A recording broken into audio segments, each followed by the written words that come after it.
So check it out, guys. Today we're gonna be installing this Vertex steering wheel into our Celica because who needs airbags? Just joking, guys. I don't condone dangerous practice on this channel.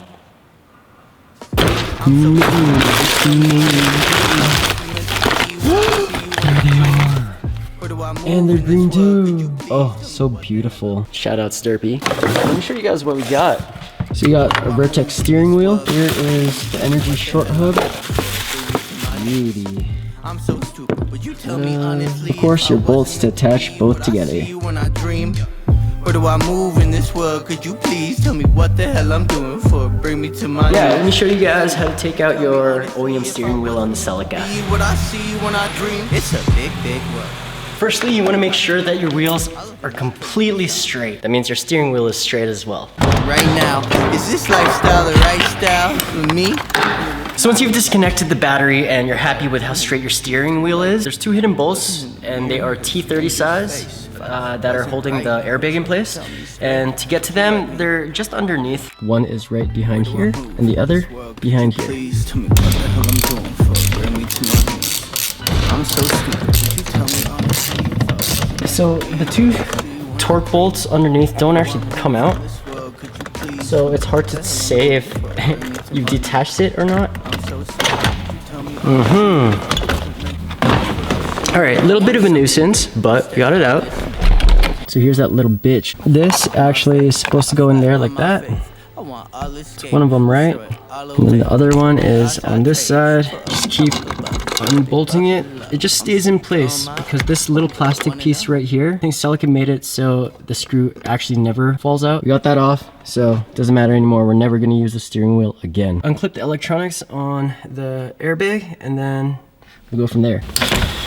Got the airbag out, not gonna need that anymore. I'm gonna remove this nut right here, and I believe that is a 19 mil. Let me double check. See if our torque wrench can handle this. Hey! So actually what you want to do is just put the nut back on and leave yourself a little bit of space on the thread.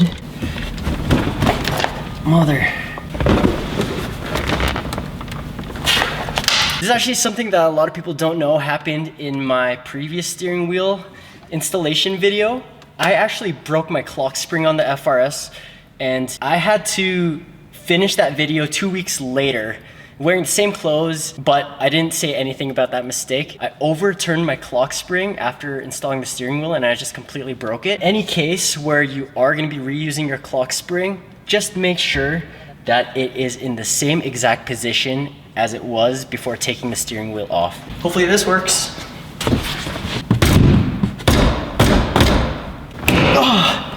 Yo, got it, boys. You already removed that yellow wire. In this case, we're actually not gonna be using our clock spring, so we can remove it. And to get behind there, just take off the two screws that you see right in front of you. Then you can pry open this plastic cover that's protecting the steering column. Also, a little tip that I completely forgot to tell you guys.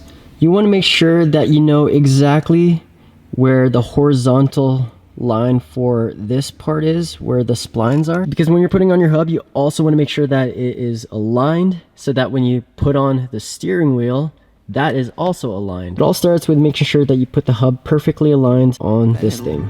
Too late looking in the mirror at a stranger's face.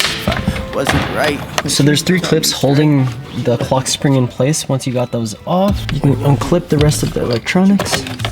I guess before we go any further, I'm gonna show you guys the easiest way to bypass your airbag light using resistors. This one specifically is 3000 ohms. I don't know what that means. The ohm is the unit used to measure the electrical resistance of a material or any electrical device, named after German physicist George Ohm. Oh, thanks cartoon birdie. Okay, kind of shape this out like so, like a U. Just stick that in there. I'm so stupid. Would you tell me honestly if I wasn't meant to be what I see when I dream? Now you can just proceed to tuck that in behind there, no problem. Now on your hub, they should mark off exactly where the top is with a little white dot or some sort of indentation. NRG's it's usually a white dot. You can kind of play around too if you don't think it's straight, but it should line up with the teeth You can put that back. I trade for a couple of bucks. I'm gonna be honest, guys. Since we're not actually using the clock spring like we did for the FRS installation, there's some custom wiring that needs to be done for you to be able to attach the horn to the steering wheel's horn. So we'll probably end up figuring that out some other day. It's actually a pretty easy idea. It's this metal plate on the back of the hub is what supposed to be touching whatever wiring you got connected to your horn. But for the sake of finishing this video, and so I have something to drive home, I'll show you guys how to put everything back together. And we just won't have a horn button for a couple days. So the recommended torque specs for steering wheels is actually 25 foot-pounds of torque. Where do I move in this world? Could you please tell me what the hell I'm doing for? Bring me to my knees. I'm so stupid. Would you tell me honestly if I wasn't meant to be what I see when I dream? Where do I move in this world? Could you... Hold up. What? You know what? Maybe we don't need this for now. That's lame. That's our horn button. But it's way too short of a hub, so we're not even gonna run the horn button for now. If I don't like someone on the road, I'll just scream for the time being.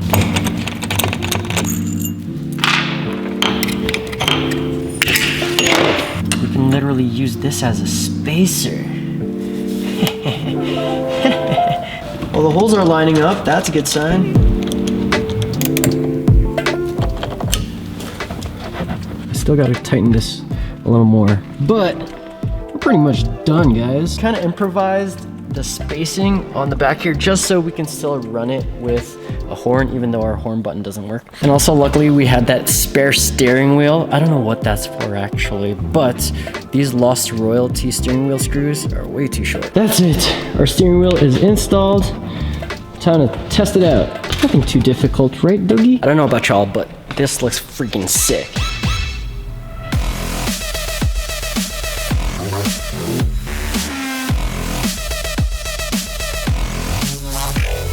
Damn, dude, this Vertex wheel, this is my second one, exact same design too. I have one in my FRS.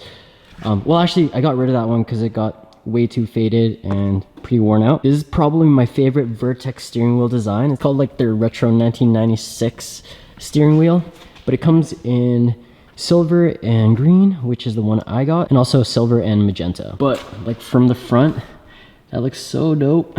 Just adds so much. Okay, put back our battery. Of course, button doesn't work. All right, friends. That is how you install an aftermarket steering wheel on a Celica. This time around, we're not actually using the quick release, but I might actually end up getting that piece down the line. Not necessary. And it also adds like an extra 5 inches, man. So that's why we sold those signal extender things, but we don't have any more. But I'm thinking we should start selling them again because actually a lot of people are inquiring about them, seeing if we still have them. Anyways, time to put this to the test. I'll say I'm fairly confident in my steering wheel installation skills. I think we're okay. Transition! Yeah, so Shane's actually already put the cover on his Mustang because he knows he's not going to be taking that out for the next few months. I don't even put a cover on my cars. But yes, the same thing for the Supra. It is not leaving this spot for the next 4 to 7 months because this is Canada.